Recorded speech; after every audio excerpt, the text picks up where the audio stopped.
Hi guys, இன்றைக்கி நம்ம என்ன பார்க்க போகிறோன்னா இன்ஸ்டன்ட் மட்டன் கிரேவி.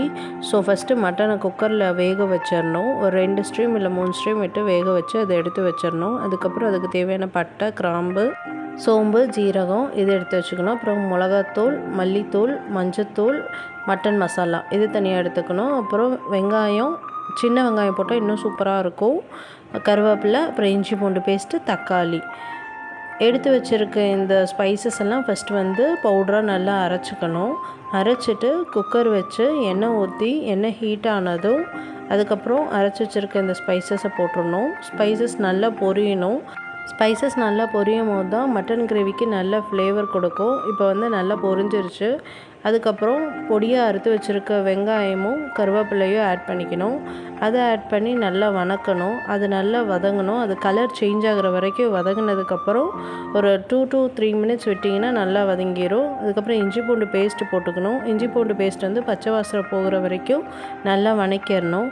அது ஒரு 2 மினிட்ஸ் விட்டுறணும். அதுக்கப்புறம் தேவையான பொருட்கள் மஞ்சத்தூள், மிளகாத்தூள், மல்லித்தூள், மட்டன் மசாலா இது 4ஐயும் ஆட் பண்ணி அந்த பவுடரோட ஃப்ளேவர் ஸ்மெல் போகிற வரைக்கும் நல்லா வதக்கணும். அப்புறம் தக்காளி ஆட் பண்ணிக்கணும். தக்காளி நல்லா வதங்கணும். தக்காளி வதங்குற வரைக்கும் திருப்பி ஒரு 2 செகண்ட்ஸ் வெயிட் பண்ணணும். இதில் முக்கியமான விஷயம் என்னென்னா, இந்த மட்டன் குழம்பு எங்கள் மம்மியோட ரெசிபி. ஸோ அதுக்கப்புறம் உப்பு ஆட் பண்ணிக்கணும். உப்பு ஆட் பண்ணி இன்னொரு 5 மினிட்ஸ் விட்டோன்னா நல்லா வதங்கிடும். ஸோ அது வதங்கினதுக்கப்புறம் அதுலேருந்தே கொஞ்சம் ஜூஸி ஃப்ளேவராக இருக்கும். லைட்டாக இந்த வேக வச்ச மட்டன் தண்ணியை ஊற்றணும். அதுக்கப்புறம் கொஞ்சம் அது திக் கன்சிஸ்டன்சி வர வரைக்கும் வெயிட் பண்ணோம். இப்போ அது திக் கன்சிஸ்டன்சி வந்துருச்சு. இப்போ என்ன பண்ணோன்னா, நமக்கு என்ன காய்ங்க வேணாலும் போட்டுக்கலாம். எங்கள்கிட்ட பீன்ஸும் கிழங்கும் மம்மி போட்டிருந்தாங்க. ஸோ அது கொஞ்ச நேரம் மசாலாவோட மேரினேட் ஆகணும். அது மேரினேட் ஆகிற வரைக்கும் கொஞ்ச நேரம் வெயிட் பண்ணிவிட்டு இப்போ மேரினேட் நல்லா ஆயிடுச்சு. அதுக்கப்புறம் வேக வச்சுருக்க மட்டனை கொட்டிடணும் குக்கரில்.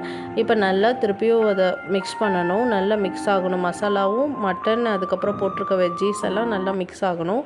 மிக்ஸ் ஆகிற வரைக்கும் வெயிட் பண்ணிவிட்டு நம்ம அரைச்சி வச்சுருக்க தேங்காய், முந்திரி, கசகசா இது நல்லா பேஸ்ட்டாக அரைச்சி வச்சுருக்கிறது இதில் ஆட் பண்ணிக்கணும். ஆட் பண்ணிவிட்டு அது கூடயும் கொஞ்சமாக தண்ணி ஆட் பண்ணிக்கணும்.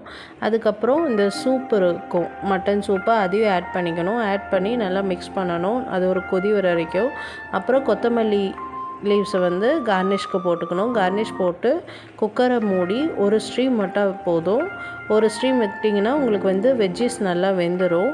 வெஜ்ஜீஸ் நல்லா குக்கர் ஆறுனதுக்கப்புறம் திறந்து பார்த்தா சூப்பரான மட்டன் கிரேவி ரெடி. பேச்சுலர்ஸ்க்கெல்லாம் ரொம்ப ஹெல்ப்ஃபுல்லாக இருக்கும். சேனல் பிடிச்சிருக்கோன்னு நம்புகிறோம். சேனலை சப்ஸ்கிரைப் பண்ணிக்கோங்க, லைக் பண்ணிக்கோங்க, பெல் ஐக்கானை கிளிக் பண்ணிக்கோங்க. தேங்க்யூ.